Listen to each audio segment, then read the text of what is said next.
അധികാരവും പണവും കയ്യിൽ ലേശം ഒരു രാഷ്ട്രീയ സ്വാധീനവും ഉണ്ടെങ്കിൽ ഈ നാട്ടിൽ തെരുവിൽ കൂടെ പോകുന്ന ഏതൊരു മനുഷ്യനെയും പട്ടിയെ തല്ലി കൊല്ലുന്നത് പോലെ തല്ലിക്കൊല്ലാം.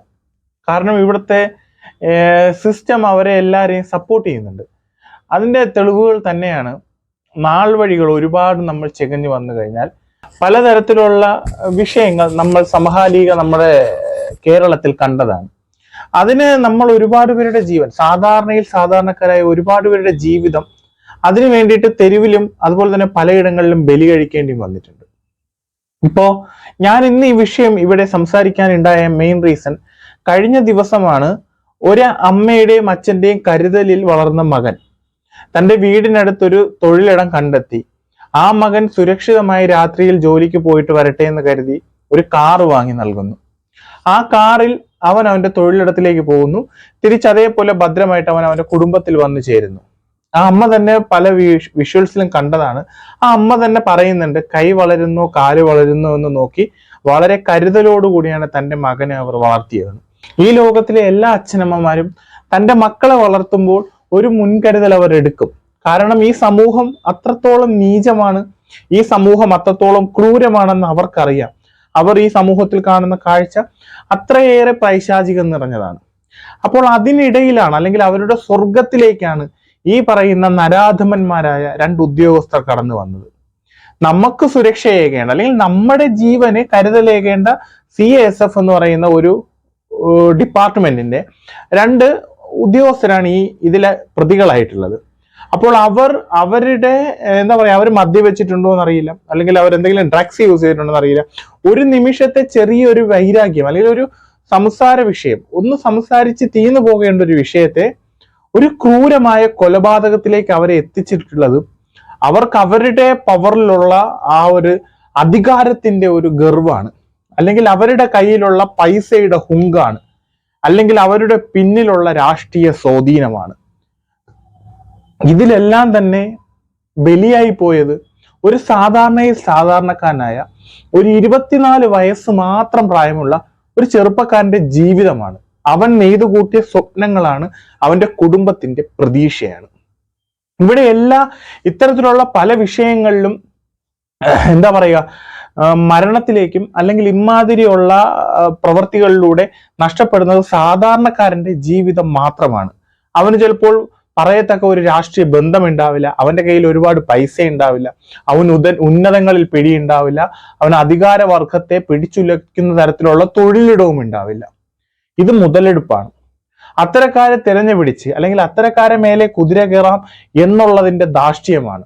ഇവിടെ പല ആൾക്കൂട്ട മരണങ്ങളും നടന്നിട്ടുണ്ട്. ഒരു നേരത്തെ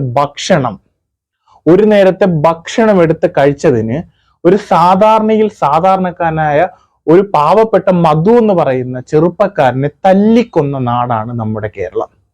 അവിടെ ഇതല്ല, ഇതിന്റെ അപ്പുറവും നടക്കും. നമുക്ക് എല്ലാവർക്കും അറിയാം, വർഷങ്ങൾക്ക് മുമ്പേ നടന്നൊരു വിഷയമാണ്.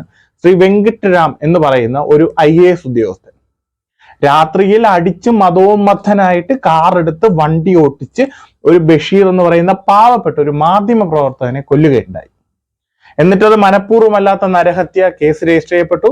മദ്യവെച്ചിട്ടില്ല എന്നുള്ള കേസ് വന്നു. അങ്ങനെ സിസ്റ്റം പല തരത്തിൽ ആ കേസിനെ സപ്പോർട്ട് ചെയ്തു, പല തരത്തിൽ ആ കേസിനെ ഫ്രെയിം ചെയ്തു. അവിടെ നീതിക്ക് പുറമെ അധികാരത്തിന്റെ ഒരു ഗർവാണ് നമുക്ക് കാണാൻ സാധിച്ചത്. അതിന്റെ ഒരു ഫൈനൽ എഫക്റ്റ് എന്ന രീതിയിൽ ഇപ്പോൾ സർവീസിലെ ഏതോ ഒരു വിങ്ങിൽ, അതായത് കേരള ഗവൺമെന്റിന്റെ തന്നെ ഏതോ ഒരു ഡിപ്പാർട്ട്മെന്റിൽ ഒരു ഉദ്യോഗസ്ഥനായി ഈ പറയുന്ന വ്യക്തി തുടരുന്നുണ്ട്. ആ മരണപ്പെട്ട കുടുംബത്തിന് എന്താണ് കിട്ടിയത്? അവരുടെ സ്വപ്നങ്ങൾ, അല്ലെങ്കിൽ ആ കുടുംബം ഒന്നിച്ചുണ്ടായിരുന്ന അവരുടെ നിമിഷങ്ങളെ തല്ലി തകർക്കുവാൻ ഇവൻ മദ്യവെച്ച് രാത്രിയിൽ വണ്ടിയെടുത്ത് റോഡിലിറങ്ങി ഒരു പാവപ്പെട്ട മനുഷ്യനെ ഇടിച്ചു കൊന്നപ്പോൾ നഷ്ടമായ കുടുംബത്തിന് എന്ത് കിട്ടി? ഒന്നും കിട്ടിയില്ല. ഇവൻ ഇപ്പോഴും അവന്റെ ജീവിതത്തിലെ എന്താ പറയുക, അവൻ ഒരു സുരക്ഷിതമായ ഒരിടത്ത് മാസാമാസം ശമ്പളം വാങ്ങി അവന്റെ സുഖം സന്തോഷം എല്ലാം അറുമാദിച്ച് ഇന്ന് ഈ സമൂഹത്തിൽ ജീവിച്ചു പോകുന്നുണ്ട്. ഇവിടെയും അവിടെയും ക്രൂരയാം വിധം ആക്രമിക്കപ്പെട്ടതും കൊല ചെയ്യപ്പെട്ടതും സാധാരണക്കാരായ മനുഷ്യർ മാത്രമാണ്. അതുപോലെ തന്നെ കഴിഞ്ഞ ദിവസം നമ്മുടെ നിയമത്തിനെ സംരക്ഷിക്കേണ്ട, അല്ലെങ്കിൽ നിയമത്തിന്റെ എല്ലാ പഴുതുകളും അറിയേണ്ട കോടതിയുടെ അടുത്തേക്ക്, അല്ലെങ്കിൽ നമ്മുടെ നീതി വ്യവസ്ഥയുടെ മുന്നിലേക്ക് സാധാരണക്കാരന്റെ പ്രശ്നം പറഞ്ഞെത്തിക്കേണ്ട നിയമം അറിയുന്നവൻ, നിയമം പഠിച്ചവൻ ഒരു പെൺകുട്ടിയുടെ ചെകിടിനെ അവന്റെ കൈകളാൽ അതിക്രൂരമായ വിധം അടിച്ചു പൊളിച്ചു. അതിന്റെ ആ ചുവന്ന പാടുകൾ സമൂഹത്തിലേക്ക് വെക്കുന്ന കുറെ ചോദ്യങ്ങളുണ്ട്. ഈ നാട്ടിൽ ആർക്കാണ്, എവിടെയാണ് സമാധാനമായിട്ട് ജീവിക്കാൻ പറ്റുന്നത്, അല്ലെങ്കിൽ ആർക്കാണ്, എവിടെയാണ് സമാധാനമായിട്ടൊരു നീതി കിട്ടുന്നത് എന്ന് ചോദിക്കുന്ന കുറെ ചോദ്യങ്ങളാണ് ആ ചുവന്ന പാടുകളിൽ കൂടി നമ്മൾ തിരിച്ചറിയേണ്ടത്. കാരണം ഈ വിഷയത്തിനപ്പുറം അവനെ പൊതിഞ്ഞു പിടിക്കുന്ന, അല്ലെങ്കിൽ അവനെ സംരക്ഷിച്ചു നിർത്തുന്ന ഒരു കൂട്ടം ആളുകളെ കാണാൻ സാധിച്ചു. ഇവരെല്ലാം തന്നെ നിയമം പഠിച്ചവരാണ്, ഇവരെല്ലാം തന്നെ നിയമം അറിയുന്നവരാണ്. ഇവർ ഫ്രെയിം ചെയ്യുന്ന ഒരു സ്റ്റോറി ആയിരിക്കും ഇനി എന്തായാലും കോടതിയിലേക്ക് എത്തുക. എന്ത് കഥ മെനഞ്ഞാലും, എന്തിന്റെ കഥകൾ ക്രിയേറ്റ് ചെയ്താലും. ഇവൻ മീഡിയയുടെ മുമ്പിൽ പറയുന്നുണ്ടായിരുന്നു, ഇത് കോടതിയുടെ സമക്ഷം ഇരിക്കുന്ന കേസല്ലേ, എനിക്ക് പറയാനുള്ളത് ഞാൻ കോടതിയിൽ പറയാമെന്ന്.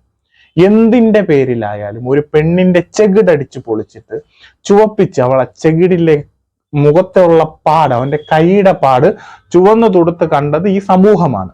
അത് ഈ സമൂഹത്തിനോട് മുന്നിൽ ഒരു അധികാരത്തിന്റെ ഗർവാണ് അവൻ കാണിച്ചത്.